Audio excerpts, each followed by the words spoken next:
Jusqu'où iriez-vous pour réaliser vos rêves? It's November 13, 2020, and police arrive at a multi-million-dollar mansion at Dover Heights. So, when was the last time that you saw her? Tuesday night. And her husband, Anthony Coletti, hasn't told anybody else, not even her parents. Hola todos, j'espère que vous allez bien pour commencer. Alors l'histoire d'aujourd'hui n'est pas un cold case, c'est une affaire qui est résolue légalement en tout cas, parce que je sais que vous n'aimez pas les cold cases, mais vous verrez qu'il y a quand même quelques petits points mystérieux dans cette affaire. Et pour info, il y aura beaucoup de détails dans cette vidéo parce que je me suis basée sur le rapport d'enquête officiel des autorités australiennes. Donc il y aura beaucoup de noms, beaucoup de détails, donc soyez attentifs. Voilà. Et dernière petite info avant de commencer la vidéo, sachez que c'est officiel, mon livre sortira à la rentrée dans les points de vente normaux, on va dire. Je suis grave contente, je vous mets le lien en espace info dans un commentaire épinglé pour ceux qui souhaitent le précommander. Et franchement, je suis trop contente et c'est grâce à vous que j'ai pu réaliser cet objectif. Donc merci. L'histoire d'aujourd'hui nous emmène dans la ville de Dover Heights, en banlieue de Sydney. Dover Heights compte 4000 habitants et c'est une petite ville huppée vraiment tranquille. Ici, il ne passe pas grand-chose habituellement. Et c'est ici que vit Melissa Caddick. Melissa Grimley, de son nom de jeune fille, est née en avril 1971 à Sydney et elle a grandi dans la ville de Lugarno, au sein d'un foyer de la classe moyenne. Ses parents sont Barbara et Ted et elle a un grand frère, Adam, avec qui elle a toujours été très proche. Mais elle était très proche de toute sa famille en réalité. Alors ce que l'on sait de son milieu social, c'est que son père travaillait dans les assurances, il avait un bon poste dans les assurances. Donc même si la famille n'était pas très riche, on peut dire qu'il vivait confortablement. Ceux qui ont côtoyé Melissa durant sa jeunesse et sa scolarité disent d'elle que c'était une jeune fille qui était plutôt gentille, plutôt souriante, mais assez banale. Elle avait rien de particulier, on va dire. Enfin, si elle avait une petite particularité, certains disent que Melissa avait tendance à mentir, on va dire pour impressionner ses camarades de classe qui étaient plus riches qu'elle. On ne la pensait pas nécessairement mythomane, mais disons qu'à l'école, elle avait la réputation d'être une jeune fille qui aimait enjoliver sa vie. C'était pas quelque chose d'hyper grave en soi, ce qui fait qu'elle n'était pas forcément mise à l'écart. Mais voilà, on savait que Melissa était un petit peu mytho. Ce que l'on sait de son parcours, c'est qu'elle n'a jamais été une élève très douée, en tout cas elle avait à peine la moyenne, mais malgré ça, elle était déjà très ambitieuse quand elle était adolescente. À cette période, elle le savait qu'elle n'était pas très douée à l'école, elle était la meilleure dans aucune matière, mais elle était convaincue qu'elle pouvait réussir autrement. Et de ce que j'ai lu sur son parcours, c'est pas qu'elle comprenait pas à l'école, ou qu'elle était trop nulle pour comprendre des concepts, non, c'est plutôt qu'elle fournissait le minimum. C'est comme si elle s'ennuyait en cours. Est-ce que ce serait le signe d'une intelligence supérieure? L'histoire nous le dira. Après le lycée, à la fin des années 80, Melissa s'inscrit malgré tout à l'université Saint-Patrick pour suivre un cursus en commerce. Elle n'est pas spécialement passionnée par le commerce à cette époque, mais elle se dit que avoir un diplôme, ça peut être un filet de secours au cas où. Elle obtient son diplôme et en sortant de l'université, elle trouve rapidement un poste de secrétaire à la NRMA. En gros, c'est une sorte d'association pour les automobilistes. Alors Melissa n'est que secrétaire, mais vu qu'elle est très douée, ou plutôt qu'elle a beaucoup de facilité, on lui délègue rapidement la gestion de la comptabilité. Et c'est là qu'elle a une révélation, et le mot est faible. Melissa adore les chiffres, elle adore la comptabilité, elle adore la finance. Disons qu'elle est très à l'aise avec les calculs et les chiffres. Donc là, elle comprend que c'est dans cette voie qu'elle veut se lancer. À partir de là, elle se forme en autodidacte à la finance. Et plus elle apprend, et plus elle se rend compte qu'elle a énormément de facilité à comprendre les concepts et les subtilités de la finance. Durant cette période, la famille de Melissa voit très vite des changements dans sa façon de gérer son budget. Elle sait comment placer son argent pour en tirer du profit. Et vu qu'elle a l'air d'être très douée, elle conseille toute sa famille, sa mère, son père, son frère, ses amis d'enfance. Ses parents l'encouragent même à devenir gestionnaire de budget, vu qu'elle est très douée dans cette voie. Melissa a enfin trouvé ce qu'elle voulait faire. D'ailleurs, pour la petite anecdote, durant cette période, d'après la mère de Melissa, Barbara, Melissa leur aura emprunté une grosse somme d'argent à elle et Ted pour s'acheter une petite maison à Paddington. Et elle les aurait remboursés rubis sur l'ongle en moins de 2 ans à peine, tellement elle savait gérer son budget. Ça, c'est devenu une petite anecdote dans la famille Grimley pour vanter les talents de Melissa. Et vous verrez que Melissa a beaucoup de talent encore. Toujours est-il qu'en 1998, Melissa rencontre celui qui deviendra son premier époux, Anthony Caddick. Et on va l'appeler Tony pour pas qu'il y ait de confusion, parce qu'il y a 2 Anthony dans cette histoire. Les 2 maris de Melissa d'ailleurs. Alors on a très peu d'informations sur Tony, on sait juste qu'il est né au Royaume-Uni et qu'il travaille dans le juridique. Il est conseiller juridique. Donc je suppose, j'imagine sans aucune certitude, qu'il est avocat. Entre lui et Melissa, ça a apparemment été un coup de foudre et leur relation a évolué très vite, puisque moins de 2 ans après, en avril 2000, ils se marient. C'est une période qui est très intense pour Melissa, mais qui est également très satisfaisante, puisque quand elle avait commencé à fréquenter Tony en 1998, elle avait aussi trouvé un emploi de conseillère financière dans la société Wiz Financial Service. Je pense que ça a un rapport avec la société Wiz, là, vous savez, le transfert d'argent. En tout cas, ce qui est sûr, c'est que les compétences de Melissa sont reconnues au sein de cette entreprise, puisqu'elle devient rapidement associée. C'était donc vraiment ça, sa voie, la finance. Mais Melissa n'est restée dans cette entreprise que pendant 6 ans, puisqu'en 2004, elle a revendu ses parts. Et apparemment, les négociations n'ont pas été aussi simples que ça. Alors, j'ai pas vraiment de détails à vous donner sur ça, à savoir pourquoi est-ce que Melissa a quitté cette boîte. J'en ai aucune idée, on pourrait penser que c'est parce qu'elle souhaitait fonder son foyer avec Tony, mais ce qui est sûr, d'après ses proches, c'est que ça a été une période très stressante pour elle par rapport aux négociations. Quoi qu'il en soit, peu après son départ de l'entreprise, elle tombe enceinte et en 2006, elle donne naissance à un garçon. Alors, on ignore son prénom, on n'a pas non plus sa photo, mais en réalité, ça n'a pas vraiment d'importance. Cela dit, je vais le surnommer Jamie. Et ce que l'on sait, c'est que Tony et Melissa étaient apparemment très heureux d'avoir cet enfant. En fait, d'un point de vue extérieur, ils forment la famille parfaite. Tony travaille dans le juridique, Melissa a enfin trouvé sa voie dans la finance, ils ont un beau bébé, une belle maison. Ouais, c'est un peu la famille parfaite. Et peu de temps après la naissance de son fils, Melissa retourne travailler à temps partiel comme consultante en gestion et courtière en valeurs immobilières. Et là aussi, on lui reconnaît rapidement son sérieux et ses compétences. Aux yeux de la famille Grimley, Melissa, c'est vraiment ce qu'on peut appeler une success story. C'est une jeune femme qui n'avait pas de très bons résultats à l'école et pourtant elle s'est formée en autodidacte. Et dorénavant, elle travaille dans la finance. Et pas n'importe quel poste dans la finance. Et d'ailleurs, elle continue de conseiller ses proches. Quand quelqu'un veut faire un placement, tout le monde sait que c'est Melissa qu'il faut appeler. Toujours est-il qu'en 2011, la famille Caddy quitte l'Australie pour s'installer au Royaume-Uni, dans le comté d'Essex précisément. Comme je vous l'ai dit, Tony est originaire du Royaume-Uni, donc c'est l'occasion pour lui de se rapprocher de sa famille. Et pour Melissa, c'est l'occasion de vivre une nouvelle aventure dans sa vie. En plus, le Royaume-Uni, c'est sympa. Royaume-Uni, Angleterre, Grande-Bretagne, n'est-ce pas ? Peu de temps après leur arrivée, en octobre 2012, Melissa décide de se professionnaliser un petit peu plus dans la finance. Elle veut devenir conseillère financière à son compte. C'est une autodidacte, comme je vous l'ai dit, elle a tout appris toute seule. Mais justement, le problème dans son cas, c'est que c'est compliqué pour elle de trouver des clients au départ, parce qu'elle n'a pas de diplôme dans la finance et elle a très peu d'expérience finalement en lien avec la gestion de patrimoine. Alors oui, elle a travaillé dans la finance chez Wiz, mais c'était pas de la gestion de patrimoine. Ce qu'elle fait pour commencer à étoffer son CV, on va dire, c'est qu'elle propose ses services à ses proches, sa famille et ses amis. Tout le monde lui fait confiance, ils voient que Melissa sait de quoi elle parle quand elle parle de finance, donc ils acceptent et Melissa commence à élargir ou plutôt à créer sa base de clients. C'est pas énorme, c'est vrai, c'est moins de 10 personnes, mais de cette façon, Melissa commence à se faire la main, comme on dit. Et c'est plus ou moins durant cette période que son mariage commence à battre de l'aile. En fait, Melissa se sent seule au Royaume-Uni. Elle n'a pas de famille sur place, elle ne s'est pas encore fait d'amis, et Tony n'est pas très présent à la maison. Elle est presque tout le temps toute seule, alors qu'en Australie, elle avait ses proches, elle avait son cercle d'amis, sachant qu'en plus, c'est pas quelqu'un qui sociabilise facilement. Alors, d'après certaines rumeurs qu'il faut quand même prendre avec des pincettes, Tony était également violent avec Melissa. On ne sait pas si c'était physiquement ou verbalement, mais apparemment, il était violent avec elle. Ce qui est sûr en revanche, c'est que depuis leur arrivée au Royaume-Uni, le couple est de moins en moins uni. Melissa et Tony ne s'entendent plus du tout. Et c'est durant cette période que Melissa fait la connaissance de celui qui deviendra son deuxième époux, Anthony Coletti. Bon, vous l'avez compris, il a le même prénom que le mari de Melissa, mais lui, on va l'appeler Anthony. Anthony a 30 ans, donc il a 11 ans de moins que Melissa, et il est coiffeur à Sydney en plus d'être DJ à temps partiel. Mais petite parenthèse, Anthony, c'est pas n'importe quel coiffeur à Sydney. C'est celui de la clientèle fortunée des quartiers huppés de l'Est de Sydney. Tout le monde veut se faire coiffer par Anthony. C'est le genre de coiffeur qui sait comment mettre le visage d'une femme en valeur. Et je crois qu'on appelle ça aussi visagiste. Je crois. Alors, contrairement à Melissa, Anthony, lui, vient d'un milieu très très populaire. Il a grandi dans les quartiers pauvres de l'Ouest de Sydney. Ce que l'on sait de son parcours, c'est qu'il a abandonné le lycée quand il était très jeune pour se lancer dans une formation de coiffure. Et ses professeurs à l'époque disaient de lui que c'était quelqu'un de très très doué dans la coiffure. C'était vraiment sa voie. Et on dit également de lui que c'est quelqu'un de très chaleureux qui sait comment mettre à l'aise les gens. Donc c'est peut-être pour ça finalement qu'il est devenu le coiffeur le plus prisé des quartiers riches de Sydney, parce qu'il sait coiffer et en plus il a un caractère ou plutôt une personnalité qui est attirante. Et pour la petite anecdote, Melissa et Anthony ont fréquenté le même lycée quand ils étaient plus jeunes, mais à 9 ans d'intervalle. Et ils ont également des connaissances en commun. Alors apparemment, au début, leur relation était purement amicale, à savoir que quand Melissa se rendait à Sydney, elle allait se faire coiffer dans le salon de coiffure d'Anthony. C'était une relation purement amicale et au fur et à mesure, ils sont devenus amants. Et Tony, le mari de Melissa, l'a rapidement découvert. Il serait tombé sur une photo de Melissa et Anthony qui avait été prise par un ami en commun, et sur cette photo, ils sont très très proches. Disons qu'il n'y a pas vraiment de doute sur la nature de leur relation.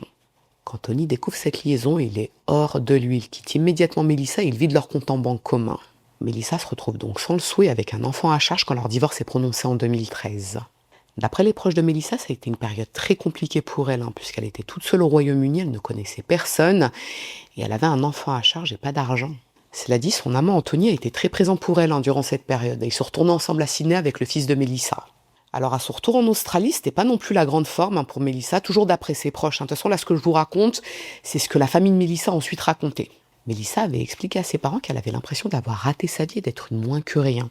Elle avait même confié à son frère Adam que par moments elle avait envie de se donner la mort en se jetant d'une falaise, pour ne plus souffrir. Bon, c'est très dur à entendre ça, mais sa famille a été très présente pour elle, et Melissa consultait également une psychologue. Et au fil des semaines et des mois, grâce au soutien de sa famille et d'Anthony, elle parvient à se relever, et elle décide de se focaliser sur le travail, vous savez, la gestion de patrimoine. Et puis, Melissa a de plus en plus de clients grâce au bouche à oreille, parce que les gens lui font confiance.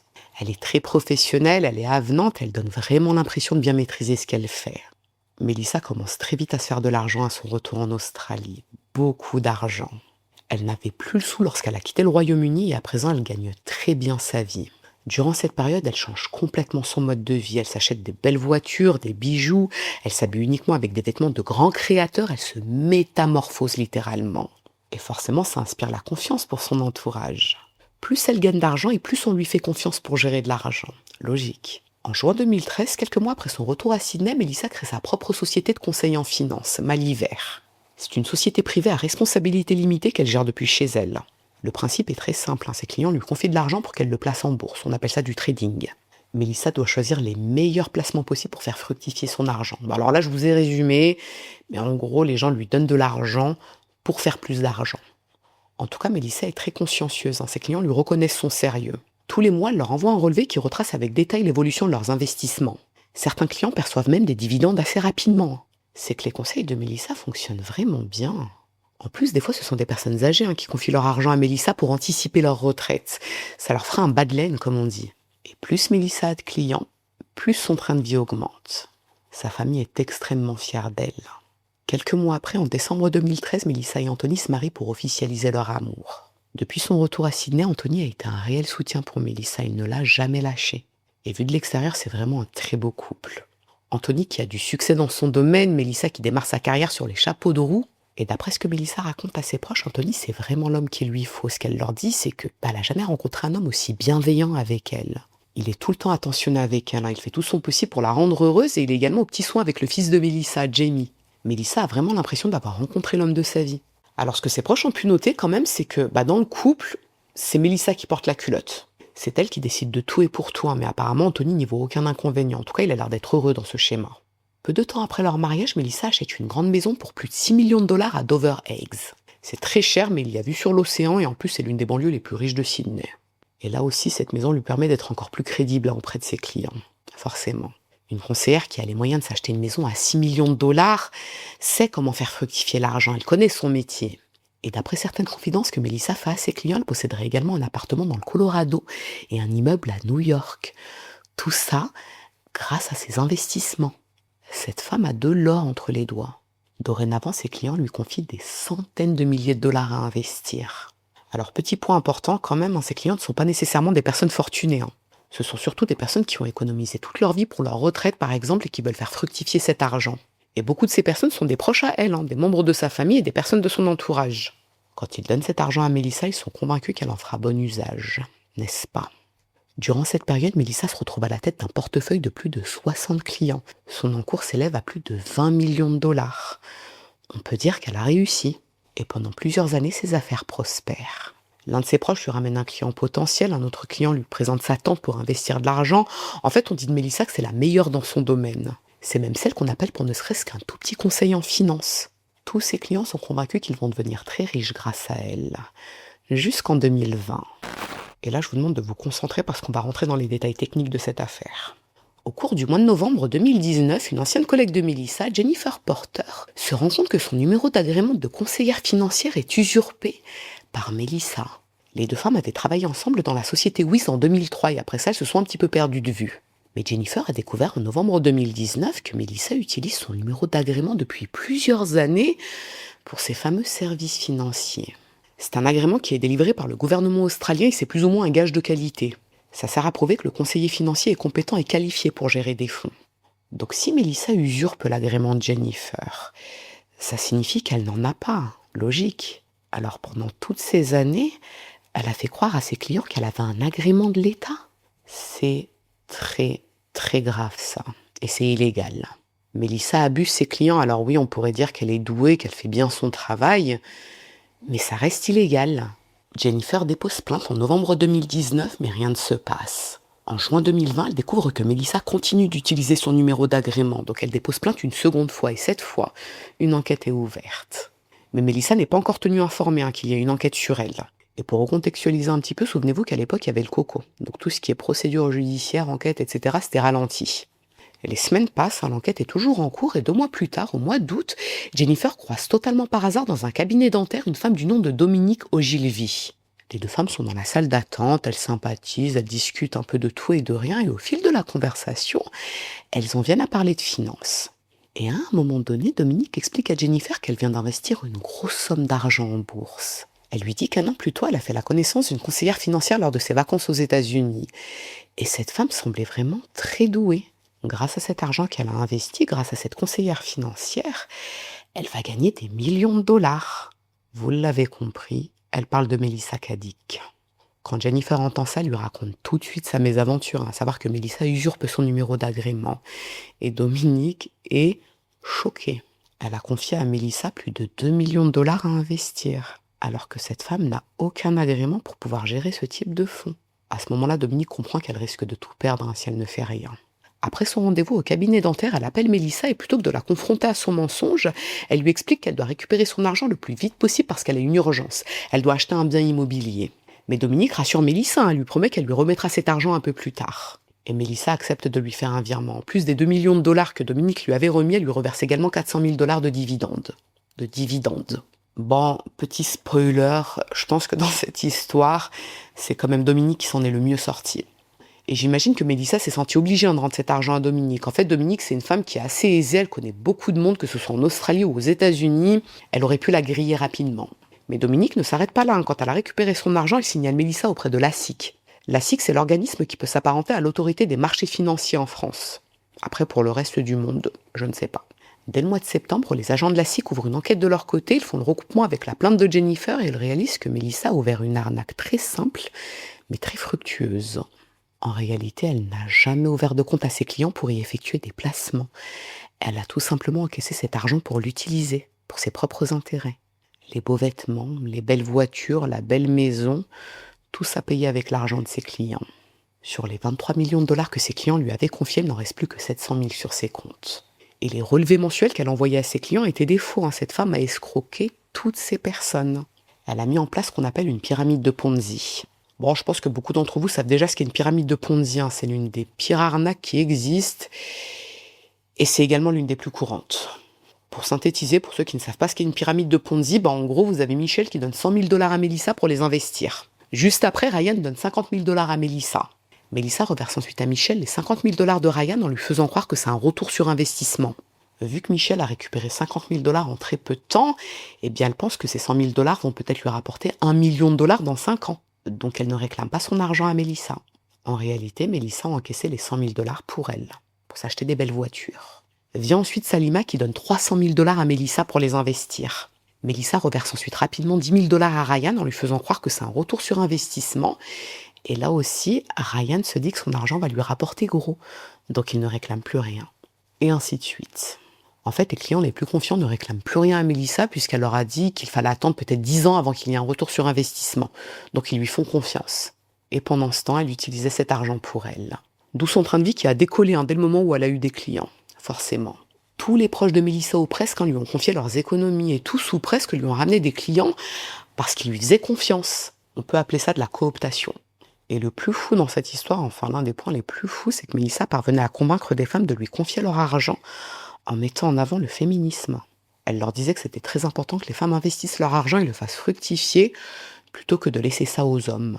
C'est dingue. En fait, elle avait aucune limite. Et tous ceux qui lui ont confié de l'argent disaient la même chose. C'était une femme qui était très chaleureuse, très souriante, très sympathique. On lui aurait donné le bon Dieu sans confession, comme dirait l'autre. Et sans concession, ma foi. Et pour ceux qui veulent en apprendre plus sur le fonctionnement de la pyramide de Ponzi, je vous conseille un documentaire sur Netflix qui est sorti il y a quelques années, je crois.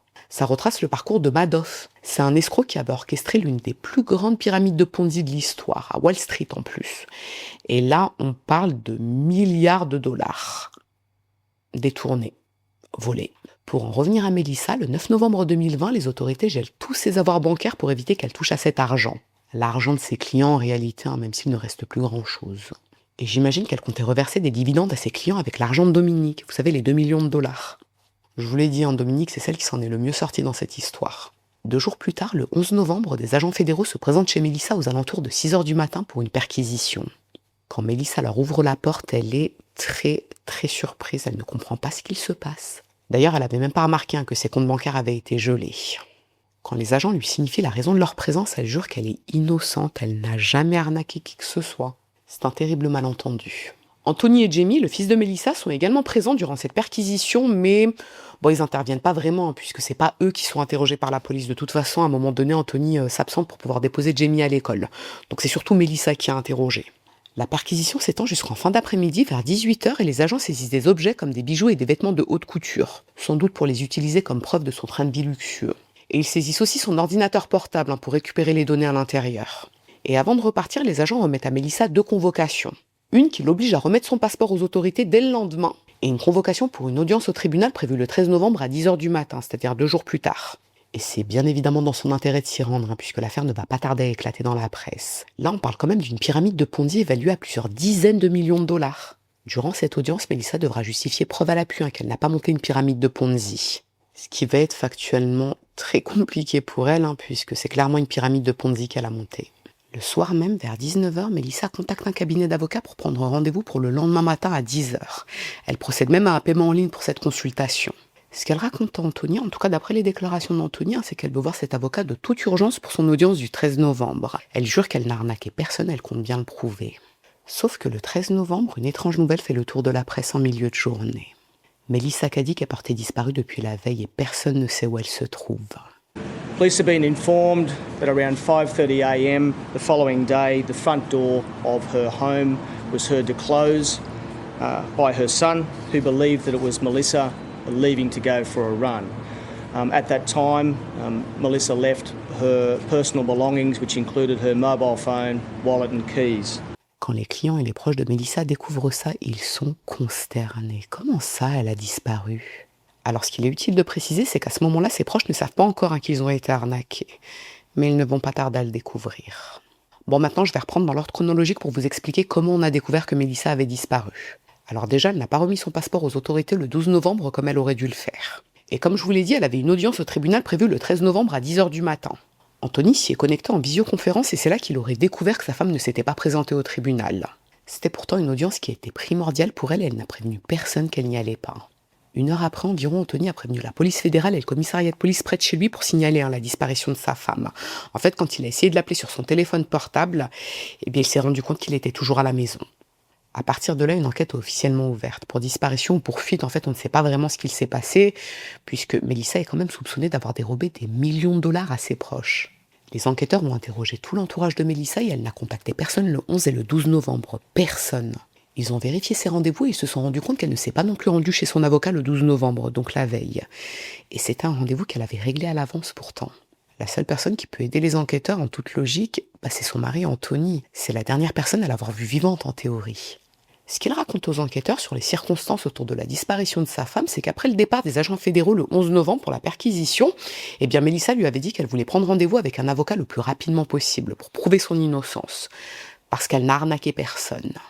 Elle a dit à Anthony qu'elle partirait tôt pour son rendez-vous chez l'avocat le lendemain matin et dans la mesure où elle avait des choses à régler en ville, elle comptait prendre une chambre d'hôtel pour dormir sur place, donc en ville, pour se rapprocher du tribunal.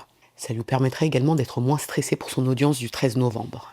Le soir du 11 novembre, toujours d'après Anthony, vers 21h30, ils sont allés se coucher, lui et Melissa. Et il raconte qu'à ce moment-là, elle semblait un petit peu engourdie, un petit peu choquée, mais pas nécessairement en panique. En tout cas, elle donnait pas l'impression de redouter sa confrontation au tribunal. Anthony dit qu'il s'est réveillé en sursaut vers 6h du matin, quelque chose l'avait brutalement réveillé, et c'est là qu'il s'est rendu compte que Melissa n'était plus dans le lit avec lui. Mais ça l'a pas forcément inquiété, donc il s'est rendormi. Sauf que lorsqu'il s'est réveillé quelques heures plus tard, toujours pas de Melissa, et elle n'était nulle part dans la maison. Anthony raconte que son beau-fils Jamie lui a dit qu'il avait entendu sa mère sortir de la maison vers 5h30 du matin. En fait, à ce moment-là, Jamie était dans la salle de sport à l'étage de la maison. Il a entendu quelqu'un faire du bruit dans la cuisine, puis la porte d'entrée claquer. Et il a supposé que c'était sa mère qui sortait.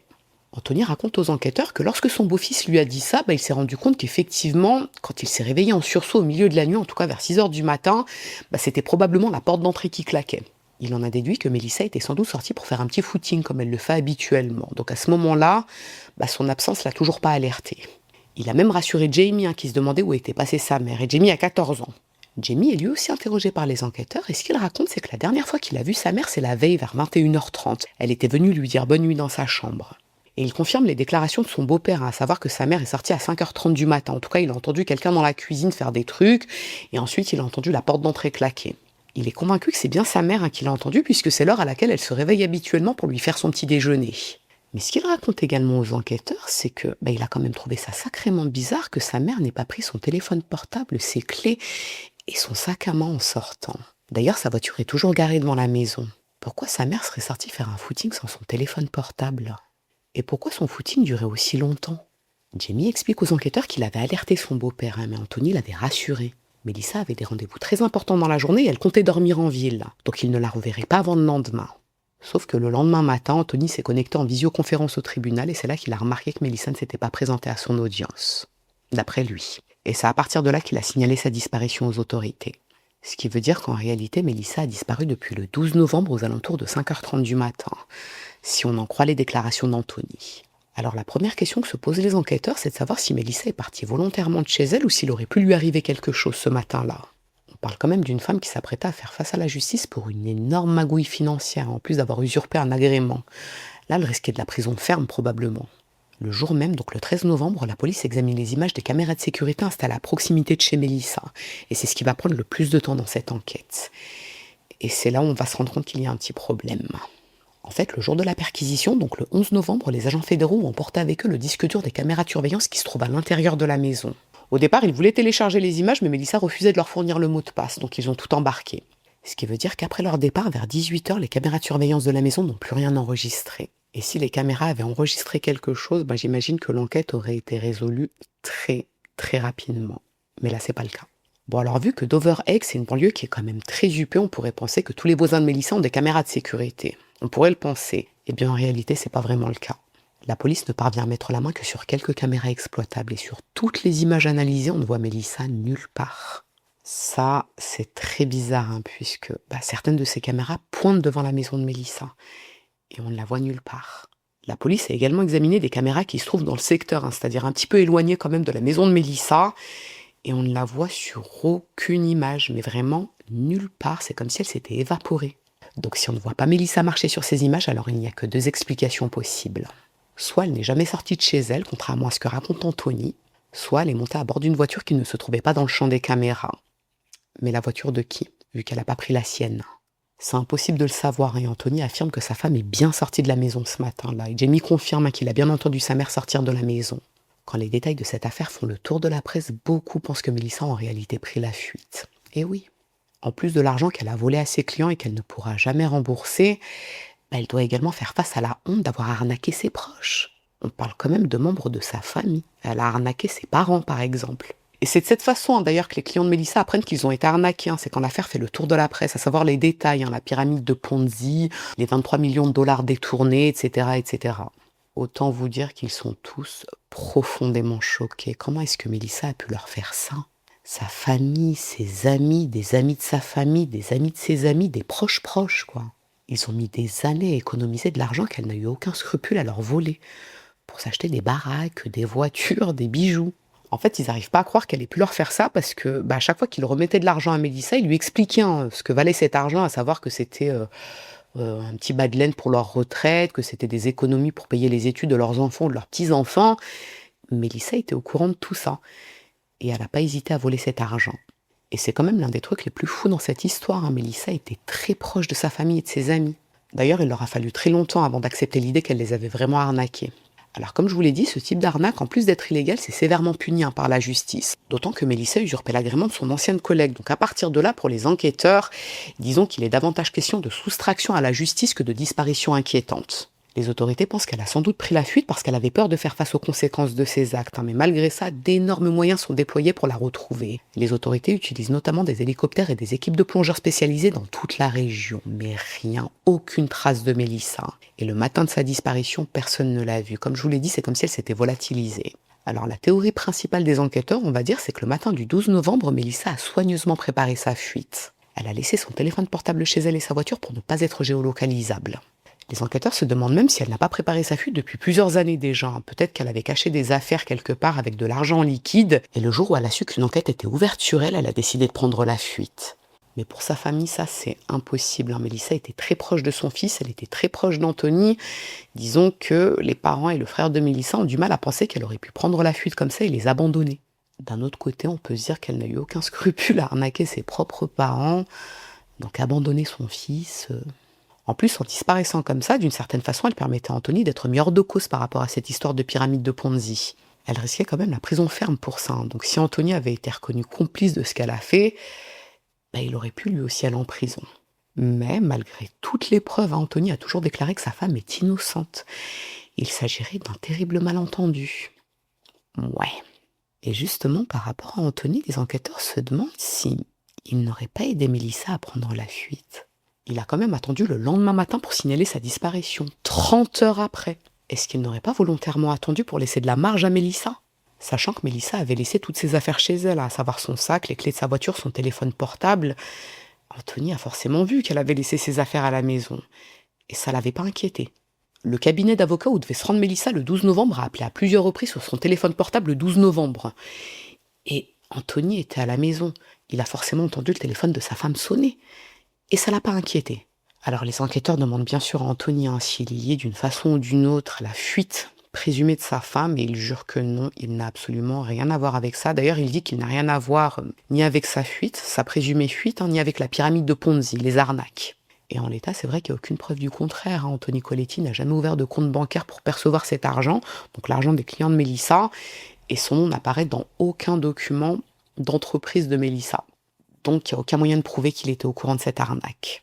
Les jours et les semaines qui suivent la disparition de Mélissa, les autorités ratissent la région et même le pays. Les enquêteurs vérifient les registres des aéroports, des bateaux, des stations de train. Ils vérifient les registres des agences de location de voitures. Ils vérifient tout, mais rien. Personne ne sait où est passée Mélissa et comment elle a fait pour s'enfuir. Et je vous laisse un peu imaginer l'état d'esprit de la famille Grimley et des proches de Mélissa plus largement. Alors, d'un côté... Certains sont en colère parce que ils pensent qu'effectivement Mélissa les a arnaqués. D'autres n'arrivent toujours pas à y croire. Donc ils sont dans l'incompréhension, mais en même temps ils sont très inquiets parce qu'ils aimeraient bien savoir ce qui lui est arrivé et ils n'ont pas de réponse. Comment être sûr que Mélissa a bien pris la fuite volontairement ? Comment être sûr qu'il ne lui est rien arrivé de grave ? Et puis pourquoi elle aurait pris rendez-vous avec un avocat qu'elle a payé en plus si elle comptait prendre la fuite ? Ça n'a pas de sens. Lorsque l'avis de recherche de Mélissa a été lancé par la presse, les autorités ont reçu des centaines d'appels de supposés témoins oculaires. Mélissa a été vue aux 4 coins du pays, mais aucune de ces pistes n'a jamais été concluante. En plus, durant cette période, si vous vous souvenez bien, on devait porter des masques dans la rue, vu que c'était le coco.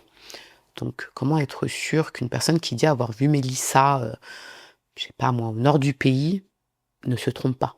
Cette personne portait un masque. Comment être sûr que c'était bien Mélissa ? Enfin bref, cette enquête reste dans une impasse pendant plusieurs mois, c'est un mystère complet. Jusqu'au 21 février 2021, soit 3 mois après la disparition de Mélissa. Ce jour-là, des promeneurs qui marchent sur la plage de Bonda Beach découvrent une basket. C'est à environ 450 km de chez Mélissa. Lorsque ces promeneurs s'approchent de cette basket et qu'ils la regardent d'un peu plus près, ils remarquent qu'il y a un pied en décomposition à l'intérieur. Ils contactent immédiatement la police. Alors au départ, quand la police arrive sur place, les autorités ne pensent pas forcément à Melissa Cadic. Cette plage est quand même à plus de 450 km de chez elle. Sauf que les enquêteurs font rapidement lien avec le modèle de la basket. C'est le même que celui indiqué dans le rapport de disparition de Mélissa. Elle portait apparemment une paire comme ça quand elle s'est volatilisée, de la même taille qui plus est. Ça, c'est une sacrée coïncidence, n'est-ce pas ? Les autorités ordonnent aussitôt une comparaison ADN avec les parents de Mélissa et c'est sans surprise que ça match. Ce pied appartient effectivement à Melissa Cadic. Maintenant, il y a 2 questions. Où est le reste du corps de Mélissa et comment son pied a pu se retrouver à 450 km de chez elle ? La réponse la plus évidente pour les enquêteurs, c'est que le matin du 12 novembre, Mélissa s'était probablement donné la mort. La maison de Mélissa donne sur l'océan et à 450 mètres environ, il y a des falaises. Peut-être que ce matin-là, elle était complètement désespérée, elle allait certainement aller en prison, elle perdrait sa famille, tout ce qu'elle a construit pendant 7 ans, donc elle se serait jetée d'une falaise par désespoir. Et ses restes, du moins son pied, a fini sur cette plage quelques mois après. Après tout, par le passé, elle avait déjà confié à son frère qu'elle souhaitait mourir en se jetant d'une falaise. Et à cette époque, sa situation n'était pas aussi critique qu'elle l'est actuellement. Disons qu'à première vue, c'est un scénario qui se tient, on est d'accord. Mais il y a quand même quelques points qui contredisent cette théorie. Alors déjà, même si les falaises à côté de la maison de Melissa sont connues pour être un endroit à haut taux de suicide, la très grande majorité du temps, les corps sont retrouvés à proximité très rapidement, pas à plusieurs centaines de kilomètres 3 mois après. Et pourquoi on ne voit pas Melissa sur les images des caméras de surveillance à proximité des falaises? Elle y est allée comment du coup? D'après les océanographes qui ont travaillé sur cette affaire, c'est quasiment impossible que les restes de Melissa aient pu se retrouver sur la plage de Ponda Beach si elle a sauté d'une falaise à proximité de chez elle. Ils estiment qu'en prenant en compte les conditions océaniques de ces 100 derniers jours, le corps ou les restes de Melissa auraient normalement dû atteindre cette plage au bout de 70 jours maximum, pas au bout de 100 jours. Et c'est presque certain que ce pied a été retrouvé sur cette plage peu de temps après son immersion dans l'eau. Bon, après, ce qu'il faut quand même garder en tête, c'est que cette analyse n'est pas une science exacte, puisqu'elle s'appuie sur des probabilités par rapport aux conditions météorologiques. Un chirurgien orthopédique du nom de David Luntz a lui aussi analysé le pied et il a conclu qu'il présentait plusieurs fractures, notamment au niveau des métatarses. Et ce sont des fractures qui sont cohérentes avec l'hypothèse d'une chute, on va dire. Donc ça rejoint l'idée selon laquelle Melissa s'est probablement jetée d'une falaise. Cela dit, ce médecin n'a pas été en mesure de déterminer les circonstances précises de ces fractures.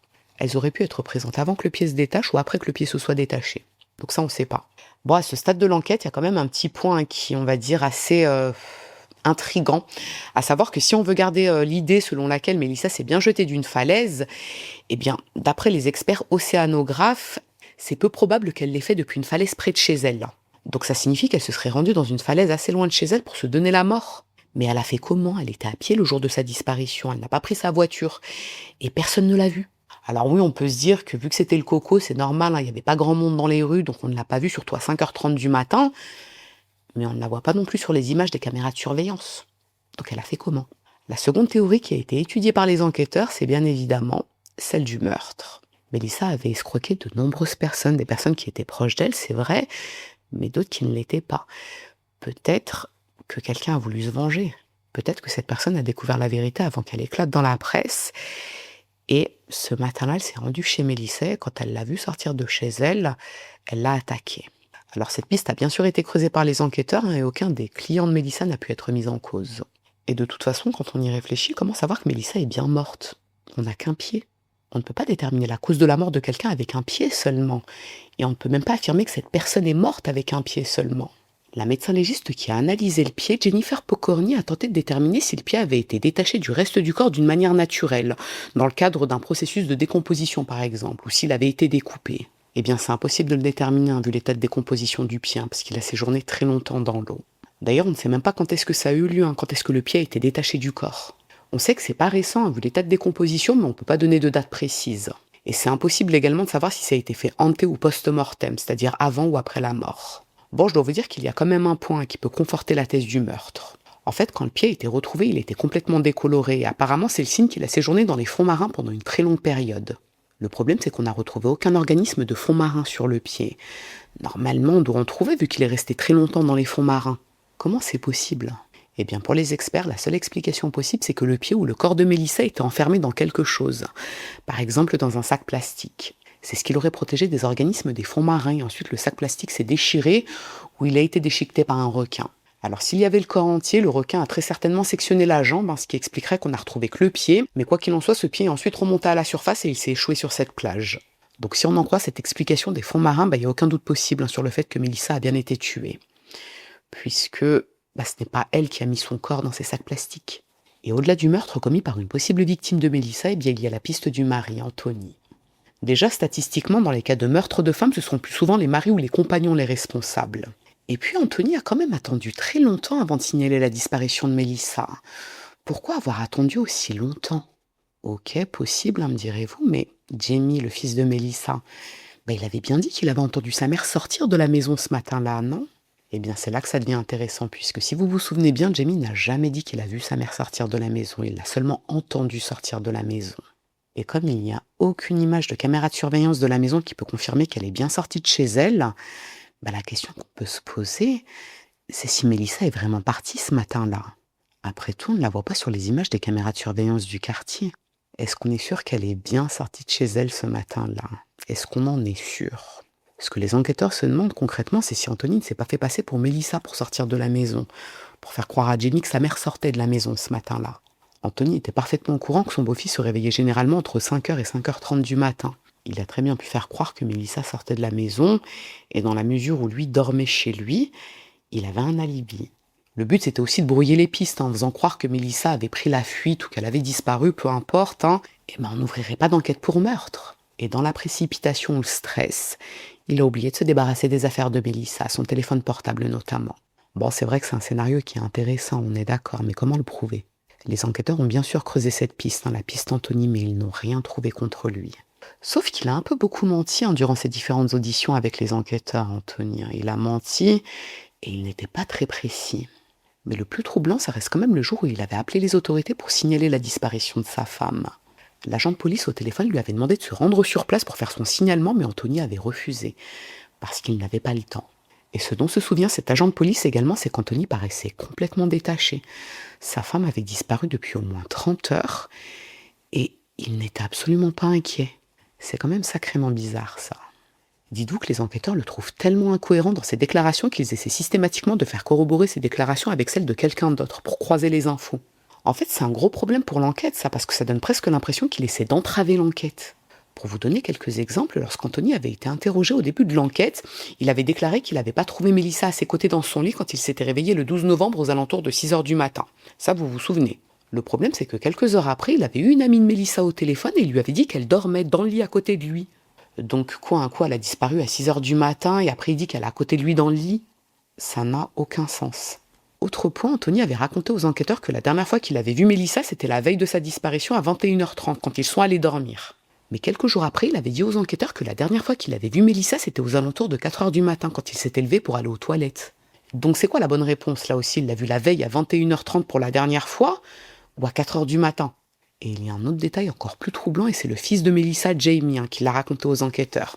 En fait, quand les enquêteurs l'avaient interrogé, il avait dit que son beau-père était sorti à plusieurs reprises dans la journée du 12 novembre. Anthony avait dit à Jamie qu'il sortait pour aller chercher Mélissa, justement. Sauf qu'aux enquêteurs, il avait dit qu'il n'était pas sorti de la maison ce jour-là. Et puis pourquoi est-ce qu'il voulait chercher Mélissa dans le quartier alors qu'il avait dit à Jamie qu'elle avait des rendez-vous très importants en ville et qu'elle rentrerait le lendemain? Là aussi, ça n'a aucun sens. Autre point et pas des moindres, Anthony avait déclaré aux enquêteurs que lorsqu'il a été réveillé en sursaut vers 6h du matin et que Jamie lui a dit qu'il avait entendu sa mère sortir à 5h30 de la maison, Anthony avait dit aux enquêteurs qu'il avait supposé que Mélissa partait faire son footing comme elle le fait habituellement. Donc d'après ses déclarations, Mélissa allait faire du footing quasiment tous les matins. Sauf que lorsque les enquêteurs ont visionné les images des caméras de surveillance sur plusieurs semaines avant la disparition de Mélissa, il s'avère qu'elle ne sortait jamais le matin pour faire un footing. Pourquoi est-ce qu'il a inventé cette histoire de footing? C'est vrai que ça paraît quand même très suspect tout ça, mais après pour les enquêteurs, Anthony a toujours été très coopératif avec eux. Il a toujours accepté d'être interrogé par les enquêteurs et il n'a jamais refusé que la maison soit fouillée par exemple. Et on n'a jamais relevé aucun signe de lutte à l'intérieur de la maison. Elle a été fouillée à plusieurs reprises et rien ne laisse penser qu'il y a eu une lutte, qu'Anthony a fait du mal à sa femme et qu'il s'est ensuite débarrassé de son corps. En plus, si c'était le cas, si Anthony s'était vraiment débarrassé du corps de sa femme, on verrait quand même certaines choses sur les images des caméras de surveillance autour de la maison. Et là, on ne voit rien. En fait, les autorités ont bien une autre théorie concernant Anthony et ses comportements troublants, mais je dois vous avertir, elle est un petit peu folle, cette théorie. Mélissa serait toujours en vie et Anthony l'aurait aidé à prendre la fuite le 12 novembre 2020. Et elle se serait elle-même amputée de son pied pour brouiller les pistes. Ce qui veut dire que si c'est bien Mélissa qui s'est amputée de son pied pour pouvoir brouiller les pistes, elle s'est elle-même recousue après cette amputation. On parle quand même d'un pied là, donc elle aurait fait ça toute seule. Se couper le pied, se recoudre, se désinfecter, faire en sorte que ça ne s'infecte pas. Tout ça toute seule. Admettez que c'est un petit peu tiré par les cheveux.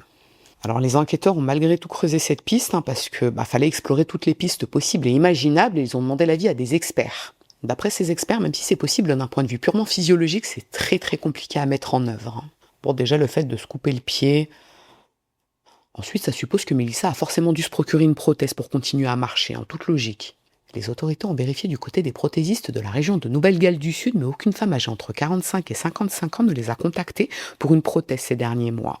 Donc ça veut dire que si Mélissa n'a pas pu se procurer une prothèse, Alors depuis le mois de novembre 2020, elle se balade avec un pied en moins et personne n'aurait rien remarqué. C'est pas comme si son visage n'avait pas été partagé par la presse dans le pays entier. Si cette femme est quelque part et qu'elle se balade avec un pied en moins, ça attire l'attention. Donc forcément, si tu attires l'attention, les gens te regardent et là ils font le lien avec ton visage. Même s'il y a un masque, mais en l'occurrence, non, c'est un petit peu tiré par les cheveux tout ça.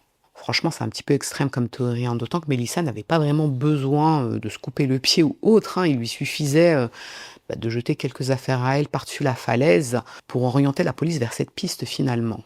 Après, d'un autre côté, on peut se dire, ok, c'est pas Mélissa qui s'est coupé le pied, elle est morte, ok, mais où est le reste de son corps? Pourquoi on n'a retrouvé qu'un pied alors que des recherches d'envergure ont été menées à l'endroit où on a retrouvé ce pied? Pourquoi on n'a rien retrouvé d'autre? En avril 2021, vu qu'il y a présomption de décès, la ZIC abandonne ses poursuites pénales contre Mélissa. Il n'y a aucune preuve qu'elle est vivante, donc il n'y a aucune raison de la poursuivre en justice à présent. Bon, je dois vous dire que même si l'enquête s'est poursuivie, en réalité, c'est une totale impasse, hein, parce qu'encore à ce stade, on ne sait toujours pas, là je vous parle en 2021, on ne sait toujours pas ce qui est arrivé à Mélissa. Est-ce qu'elle est vivante? Est-ce qu'elle est morte? Est-ce qu'elle a été tuée? Est-ce qu'elle s'est donné la mort? Est-ce qu'elle se cache quelque part? Surtout qu'Anthony multiplie les déclarations un petit peu troublantes en réalité. Pour vous donner un exemple, en octobre 2021, il intervient à la télévision et il explique que d'après lui, sa femme a sans doute été victime d'un meurtre. Elle ne s'est pas donné la mort parce qu'elle n'avait aucune raison de se donner la mort, elle n'a jamais arnaqué personne, elle était innocente. Donc la seule explication possible, c'est qu'elle a été tuée. Et là encore, les déclarations d'Anthony sont totalement incohérentes par rapport à ce qu'il avait raconté aux autorités au début de l'enquête. Je vous glisse un tout petit exemple, si je ne peux pas vous glisser une partie de son interview. Là, à la télé, il raconte que la nuit de la disparition de Mélissa, il a joué de la guitare toute la nuit et ensuite il est parti se coucher à ses côtés. Mais c'est pas ce qu'il avait raconté, ça, aux enquêteurs. Bon, alors on peut quand même relever que les déclarations d'Anthony selon lesquelles sa femme aurait été assassinée, ça peut quand même laisser penser qu'il est innocent, qu'il ne l'a pas lui tuée. S'il avait tué Mélissa, il n'orienterait pas vers cette piste en toute logique, on est d'accord. Il dirait que sa femme s'est probablement donné la mort. Sauf s'il est très intelligent, Anthony. S'il a vraiment aidé Mélissa à prendre la fuite, pour lui, en fait, peu importe qu'on parle de meurtre ou de suicide, la finalité, c'est que Mélissa est morte. Donc les autorités ne la rechercheront plus pour la faire juger. Anthony pourrait parler de meurtre comme il pourrait parler de suicide. Si Mélissa s'est vraiment donné la mort et qu'Anthony la croit réellement innocente, dans ce cas, pour lui, elle a forcément été tuée. Dans sa tête, Mélissa n'a jamais arnaqué personne parce que c'était une femme intègre et honnête et elle ne se serait pas donné la mort en les abandonnant lui et son fils. S'il l'a tuée, en revanche, ce serait plus judicieux pour lui de parler de suicide ou de fuite volontaire. Mélissa se cacherait quelque part. Comme ça écarte les soupçons sur lui. Mais s'il l'a tuée et qu'il est vraiment malin, il appuiera la thèse du meurtre.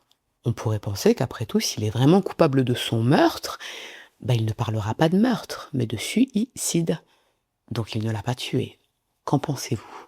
Bon, ce qui étonne malgré tout la presse et les autorités, c'est qu'Anthony continue de défendre Mélissa bec et ongle. Il affirme qu'elle n'a arnaqué personne, alors qu'il y a toutes les preuves qu'elle a effectivement monté une pyramide de Ponzi. Elle a arnaqué des gens, il n'y a pas de mystère sur ce point. Donc pourquoi est-ce qu'il la défend comme ça? Là aussi, il y a plusieurs hypothèses possibles. Alors soit Anthony aimait sincèrement Mélissa, et il la croit innocente parce que, à ses yeux, cette femme était trop intègre pour arnaquer ses proches. Soit Anthony cherche à préserver sa réputation. S'il admet publiquement que Mélissa a effectivement arnaqué ces gens, qui le croira quand il dira qu'il n'était pas au courant? Et puis si la justice détermine que Mélissa a effectivement volé ces gens, tout ce qu'Anthony possède lui sera enlevé. Parce que tout ça appartenait à Mélissa. Est-ce qu'Anthony est malin à ce point? Dites-moi ce que vous en pensez en espace commentaire. Moi, j'ai ma petite idée sur la question. Je dois quand même vous dire que d'après les enquêteurs qui ont travaillé sur cette affaire, Anthony a été qualifié de personne pas très futée. En gros, pour expliquer toutes ces incohérences au fil de l'enquête, ça a été mis en avant que c'est parce qu'il n'était pas très intelligent, donc il racontait des bêtises. Moi, je pense que... Bon, il y a quand même une autre question importante qui a été abordée dans ce dossier, c'est la raison pour laquelle Mélissa a arnaqué toutes ces personnes, dont ses proches. Quand on suit son parcours, on voit qu'elle a déjà travaillé dans la finance et ça s'était très bien passé. Pourquoi est-ce qu'elle n'a pas tout simplement repris le même chemin? Est-ce qu'elle pensait vraiment que son arnaque durait ad vitam aeternam? En fait, la question que beaucoup de gens se posent, c'est la réelle motivation derrière ce qu'a fait Mélissa. Est-ce qu'elle voulait devenir riche ou est-ce qu'elle s'est laissée dépasser par quelque chose qu'elle ne maîtrisait pas finalement. Certains pensent qu'au départ, elle voulait pas réellement arnaquer les gens. En fait, ce qu'ils pensent, c'est que au départ, ses parents lui ont sans doute confié de l'argent pour investir et ça lui a vraiment rapporté de l'argent, c'est-à-dire qu'elle a eu des bons placements. Et ensuite, elle ne maîtrisait plus ce qu'elle faisait. Elle a vu qu'elle avait fait perdre beaucoup d'argent à ses proches et pour éviter, on va dire, d'être pointée du doigt ou de se foutre la honte en famille, elle a monté cette pyramide de Ponzi pour pouvoir reverser des dividendes à certains proches. Bon, ça c'est une théorie qui paraît quand même peu probable, vu qu'elle s'est acheté une maison à 6 millions de dollars. Je pense que quand tu perds l'argent de tes proches et que tu as honte et que tu essaies de les rembourser avec l'argent des autres, tu vas pas t'acheter une maison à 6 millions de dollars. Sans parler des robes de luxe à 1-2 millions de dollars. Non.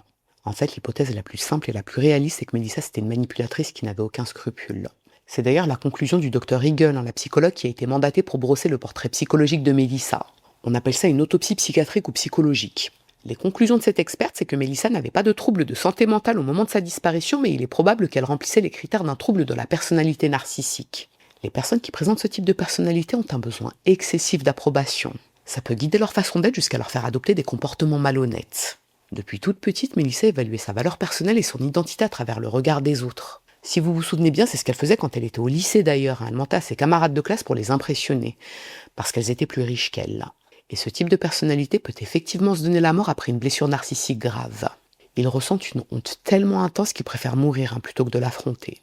Et dans le cas de Melissa, elle avait été démasquée et elle allait voir sa réputation partir en fumée, notamment auprès de ses proches.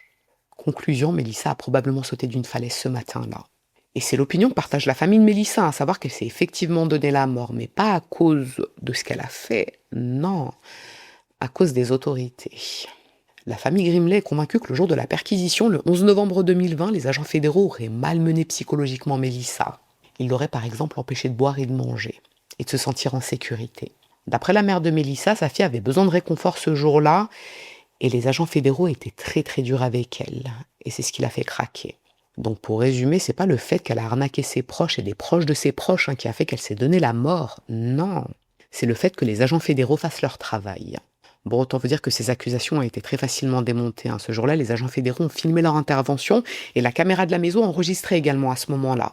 Melissa et Anthony étaient libres de se préparer à manger chez eux ou de boire. Ils n'ont jamais été malmenés ou bousculés ou humiliés. Rien. Et entre nous, de quel réconfort Melissa avait besoin à ce moment-là? Et on peut aussi se demander pourquoi est-ce qu'ils mentent alors que cette intervention a été filmée? Pourquoi ils mentent? Et le plus fou, c'est que dorénavant, Anthony ne pense plus que Melissa a été tuée. Non, elle s'est donné la mort à cause de cette perquisition. Donc lui aussi accuse les autorités d'avoir provoqué le suicide de sa femme. Ce qu'il dit dorénavant, c'est qu'après le départ des agents fédéraux, Melissa était en état de choc, elle était complètement chamboulée. Il déclare carrément qu'elle était en état de détresse émotionnelle. Si vous vous souvenez bien, au début de l'enquête, il avait dit que Melissa était calme et un petit peu engourdie après le départ des agents fédéraux. Et là, maintenant, il dit qu'elle était carrément en détresse émotionnelle. Anthony, est-ce que le but c'était de demander des dommages et intérêts? Quoi qu'il en soit, la responsabilité des agents fédéraux n'a jamais été mise en cause dans cette affaire. Chapitre clos. En novembre 2021, la justice australienne annonce qu'après une enquête minutieuse, Melissa Caddick a bel et bien escroqué son entourage et tous ses clients plus généralement. L'ensemble de ses biens est mis aux enchères pour indemniser ses victimes. Ça comprend ses vêtements de haute couture, ses bijoux, ses voitures de luxe et ses biens immobiliers. Et contrairement à ce qu'elle avait raconté à ses clients, elle n'avait que 2 biens, sa maison à Dover Egg et une maison qu'elle avait achetée près de Sydney pour ses parents. Donc il n'y a jamais eu d'appartement dans le Colorado et d'immeuble à New York. Et quand je parle de vêtements de luxe, comprenez une robe de mariée Gucci à 7 millions de dollars. Melissa ne se privait de rien. Et pour info, les parents de Melissa se sont opposés à la mise aux enchères de leur maison au motif que, dans la mesure où ils ont été arnaqués par leur fille, c'est comme s'ils l'avaient payé finalement. Et je ne sais pas s'ils ont obtenu gain de cause. Anthony s'est lui aussi opposé à la mise aux enchères de la maison de Dover Egg, mais il n'a pas obtenu gain de cause. En octobre 2022, elle a été vendue pour environ 10 millions de dollars. Donc chapitre clos également sur ce sujet, j'imagine que toutes les victimes de Melissa ont été indemnisées. En tout cas, j'espère. En mai 2023, les autorités déclarent finalement Melissa Caddick officiellement décédée. Les charges contre elle avaient déjà été abandonnées en 2021, donc là, la justice clôt définitivement ce dossier. Les enquêteurs estiment qu'elle n'a plus jamais donné aucun signe de vie depuis 3 ans. Personne ne l'a jamais revue, donc elle est morte. Je vous avais dit que c'était pas un cold case. Alors ce qu'il faut savoir quand même, c'est que même si la justice a déclaré qu'elle était morte, on ne sait pas dans quelles circonstances. Ça pourrait être un meurtre comme elle pourrait s'être donné la mort, mais les autorités privilégient la deuxième hypothèse. Donc elle s'est donné la mort elle-même. Et Anthony Coletti n'a jamais été inquiété par la justice, hein, ni pour la mort de Melissa, ni pour sa pyramide de Ponzi. Bon, je dois vous dire que sur ce point, beaucoup trouvent ça très très bizarre parce qu'il a quand même partagé 7 ans de sa vie et il n'aurait jamais rien su. Après, en vrai, c'est pas totalement impossible, hein, puisque souvenez-vous que d'après les proches du couple, c'était Melissa qui commandait. C'est elle qui décidait de tout et pour tout, donc ouais, c'est possible qu'Anthony n'a jamais rien vu ou su. C'est possible. Néanmoins, on ne peut s'empêcher de se demander pourquoi est-ce qu'il a autant menti durant l'enquête. D'après les autorités, même si Anthony n'a jamais été inquiété par la justice, il disposait à l'époque d'informations qu'il n'a pas voulu communiquer. Il n'est pas nécessairement responsable de la mort de Melissa, mais il saurait ce qu'il s'est passé. Et il ne l'a jamais dit. Mais c'est impossible de le prouver. Donc voilà. Après la disparition de Melissa, Anthony est devenu le tuteur légal de Jamie, le fils de Melissa. Il vivrait actuellement dans la ville de Vaucluse, près de Sydney. Jamie est aujourd'hui âgé de 20 ans et si je vous dis pas de bêtises, il n'a jamais réagi publiquement sur cette affaire. Anthony, quant à lui, a donné moultes interviews à la télé à l'époque, des interviews dans lesquelles, comme je vous l'ai dit, il se contredisait systématiquement. Et la dernière fois qu'on a entendu parler de lui, c'est en juillet 2025. Il s'est un petit peu écharpé avec une mamie dans la rue. Alors je ne sais pas exactement ce qu'il lui a fait, ce qui l'a poussé, ce qui l'a bousculé involontairement. En tout cas, cette mamie avait déposé plainte contre lui. Son procès n'a pas encore eu lieu, si je vous dis pas de bêtises, mais de toute façon, je vous afficherai la mise à jour à l'écran. Et il avait été inculpé d'un chef plutôt minime, je crois pas qu'il risque la prison. Et j'ai même lu dans un article que l'ami de cette mamie a déclaré à la presse qu'en fait, Anthony n'a jamais poussé cette mamie par terre. Mais elle l'a reconnu, elle savait que c'était Anthony Coletti, et elle a déposé plainte pour ensuite pouvoir demander des dommages et intérêts. Franchement, les gens sont fous. Bon, pour la petite anecdote de fin, pour la partie pop culture, comme on dit, la vie de Melissa Caddick a été adaptée en mini-série télévisée en 2022, Underbelly Vanishing Act, avec mon magnifique accent. J'ai pas vu cette série, donc je sais pas quelle théorie est mise en avant, mais ceux qui l'ont vue, n'hésitez pas à nous mettre en espace commentaire ce que vous en avez pensé, et sous quel angle est filmée cette série, tout simplement. Voilà tout pour cette affaire, j'espère qu'elle vous a intéressé comme moi elle m'a intéressé. Dites-vous que j'ai lu tout le rapport de police des autorités australiennes et j'étais scotchée sur mon canapé parce que je voulais avoir le fin mot de cette fucking histoire et on n'a pas le fin mot de cette histoire et ça me frustre grave. Alors c'est pas un cold case comme je vous l'ai dit pour ceux qui n'aiment pas les cold cases, mais il y a quand même du mystère. Il y a un petit truc, on sait pas trop. Est-ce qu'elle a été tuée? Est-ce qu'elle s'est donné la mort? Écoutez-vous, n'hésitez pas à me dire en espace commentaire ce que vous en avez pensé. D'après vous, est-ce que Melissa Caddick s'est elle-même donné la mort? Ou est-ce que quelqu'un l'a aidée à rejoindre la destination de la mort? Des fois, j'essaie de pas employer des termes trop touchy sur YouTube parce que là, ils deviennent de plus en plus durs. C'est pour ça que le mot SUI, il y a quelqu'un qui m'avait dit en espace commentaire le mot employé. Je crois que c'est dévivification ou un délire comme ça, je sais plus. Mais à chaque fois, j'oublie de le dire. Donc, c'est pour ça que je dis SUI, si, de, pour pas que l'algorithme comprenne le terme. Enfin bref, ce que je vous propose à présent, c'est que si cette histoire vous a intéressé à défaut de vous avoir plu, n'hésitez pas à me mettre un petit j'aime sous la vidéo, mais surtout, n'hésitez pas à vous abonner, c'est encore mieux. Je vous dis à très bientôt.